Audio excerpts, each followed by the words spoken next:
Hello everybody, this is HumanCan911 in the second video of this year's Various Things to Talk About series. Now, I haven't made a video in some time, and I've already decided to discuss today I'm only going to discuss like two topics because I couldn't have any idea. Now, today's two main topics. Now, we all know Boston Bomber Boy. Jonar I can't pronounce it because I don't really give a damn. Now, Boston Bomber douchebag has been sentenced, as we all know, to death.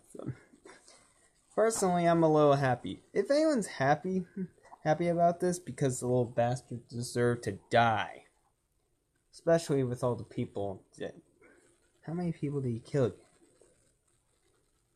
Alright, if anyone remembers the number of people that were killed because of that, can someone leave the comment because I've forgotten, because I know over 260 were hurt. But as I just said, all his lawyers said, "Oh sure, oh yes, we all know, Tsarnaev is guilty of everything he did, including all the murders that he committed to everyone, including 8 people and shot people, and had a gunfight with the cops." A gun battle with the Boston Police Department, and locked down an entire city for a whole week of chaos and destruction. I wish I could have the video to show you, but the bad news is my laptop is completely out of order, so I had to get a new one. So it's gonna take a while. And bad news is I won't be able to put this video up in full 1080 in 720p for quite some time. It's bullshit. But still, anyone happy that the Boston Bomber douchebag is gonna be sentenced to doom? Leave a comment down below. Now, the second on my list.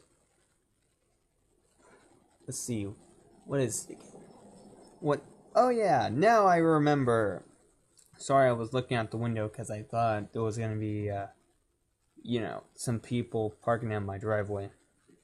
Now, the second thing on my agenda for today. Yesterday's biker gang shootout in Waco. Now, we all remember Waco, right? The 1993 cult shooting thing between ATF agents. I wasn't born during that time. I was born 2 years after that. But I actually did my learned history, and learned through books and all that stuff.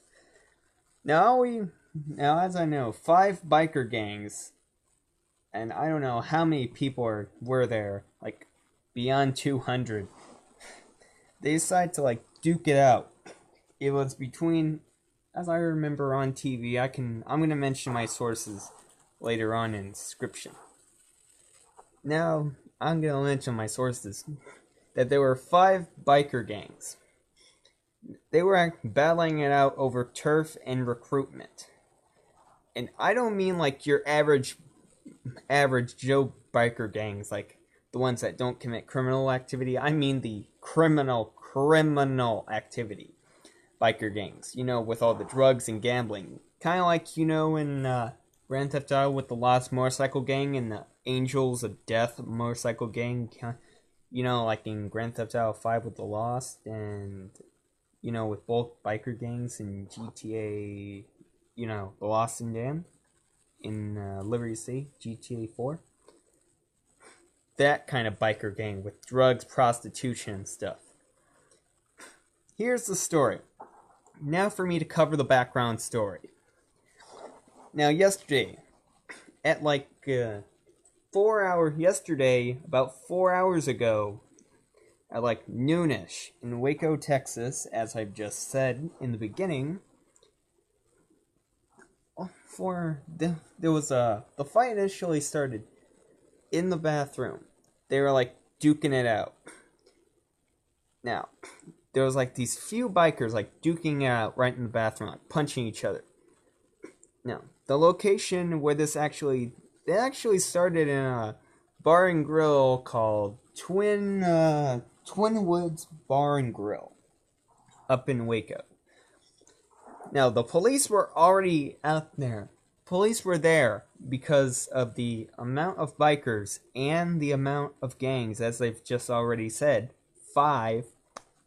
And if you put all those bikers together, if you put all those bikers together, you know there's trouble. We all know there's going to be trouble. When you add like just about 200 bikers in a bar, in like a small cramped up space, you know damn good and well there's going to be trouble. There's going to be trouble. But now to continue on with the story. Now they decide to duke it out in the bathroom. Then it decides to get worse. It then spreads into the restaurant itself. Everyone like comes out with like knives and chains. Like knives and chains and shit. Then, after all that happens, everyone just like decides to shoot the place out. Everyone just shoots the damn joint. Like everyone just comes out with full auto like guns and all that stuff. Full auto guns, over 200 bikers like blasting up the place. It must look crazy in there, all over the news. If you looked on like Fox or CNN or MSNBC or any of that shit like that, if you had the time, or if you lived in Texas and you saw the news, if you lived in Waco or near Waco or anywhere else in between, you most likely have already heard of it. Now, continuing. They shot up the entire restaurant. Well, bar and grill, actually, to be exact. Restaurant, bar, and grill is still the exact same thing. And all the patrons, including staff, had hid in the freezer in the back of the restaurant when all the gunfire and chaos endured. Then, soon after that, all the cops, as I've already said, there were a lot of cops outside Twin Woods. They were outside the restaurant because they knew something bad would happen, and it did happen. They all busted in. Then immediately, the bikers and the cops were in a huge shootout, kind of like in a massive shootout. Over 200 bikers, like, firing at cops. Like maniacs. Like, so much gunfire, you probably wouldn't be able to put in a camera. I just wish I could, like, show you some pure footage right now. Ow, my mind. I wish I could just show you the pure footage, but the bad news is I can't put any footage up because I don't have any freaking... As I already told you, my laptop died. And here's the ending part. The entire city of Waco is virtually on lockdown. 9 people are dead. Over 200 arrested. With involvement of, I think, assault and battery, possession of firearms and all that stuff, shootout. Involvement in a criminal organization, that kind of shit.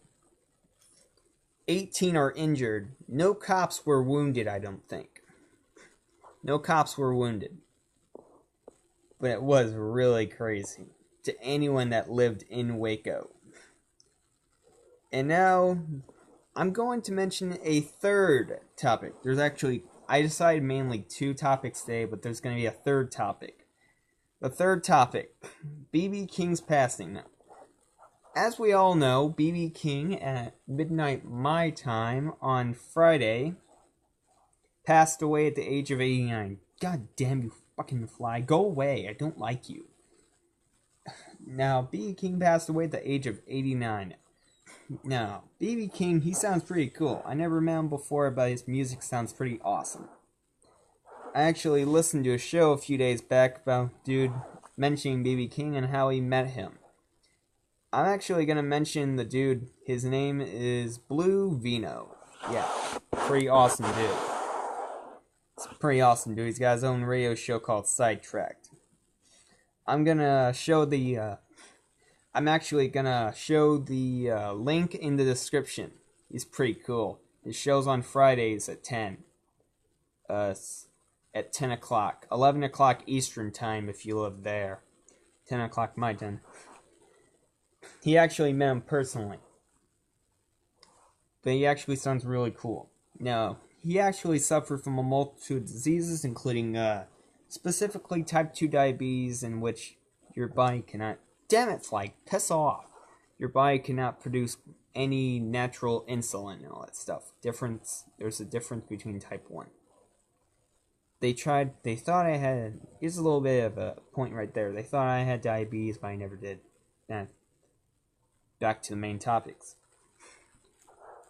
B.B King was actually a good pass into a saw. All weekend, I was listening on his channel, B.B King's Bluesville. They were playing all of B.B King's music, and people saying their respects to him. Music was pretty good. And now finally to the last topic of this episode. The shit-faced school uniforms that my high school is putting up. Alright, now I'm going to ask on anyone's opinion. Does this seem a little bit extreme? Starting today until infinity, our superintendent has put up a new rule stating that if you do not wear your school uniform, you cannot go into the snack line. They call it a la carte line, but it's actually snack line. Yeah, you cannot buy anything, nothing in the snack line. Does this seem like a little bit of overkill? Because that's too far. Because there's actually a Casey's just like a few hundred feet away from my school. And the students, they're just going to go there and then defy the rules of the land. Damn it, where's that coin? They're just going to defy the rules of the land. No one ever cares what they think. Nobody. So, I want your opinion on that. Does that seem a little extreme? Does that go too far? Because to my opinion, and to many others, it's gone too far. And they're going to lose a lot of sales because of this. No one ever wears uniforms at my school. Nobody. Because nobody even cares. The superintendent just wanted to put that in our district with just a student population total of 5,500. There's also an added question to all of you who are watching this. Should uniforms only be put in districts with like large amounts of students, like say 100,000 or more? I want your opinion on that. I'm just asking for any of your opinion, because this is my opinion question. Do you think they're intended only for like high profile schools like Chicago public schools or all that shit like that, like districts with beyond like 100,000 and private schools? And do you even think at all should small schools with like a population of less than 5,000 even have school uniforms to begin with? So that's my opinion question to all of you. If you would like to answer that question, go ahead, leave it in the comments. And if you got any questions for me to answer, leave them also in the comments, and I'll try to respond to them best I can. I won't be able to immediately respond because I don't get them immediately, because I have lots of important things to do. So, see you later on this second episode of the third season of Various Things to Talk About. In the third year of Human Canon 911. Peace. Woo-hoo. And plus, this is 12 days before school ends. Hooray. So, bye, everybody.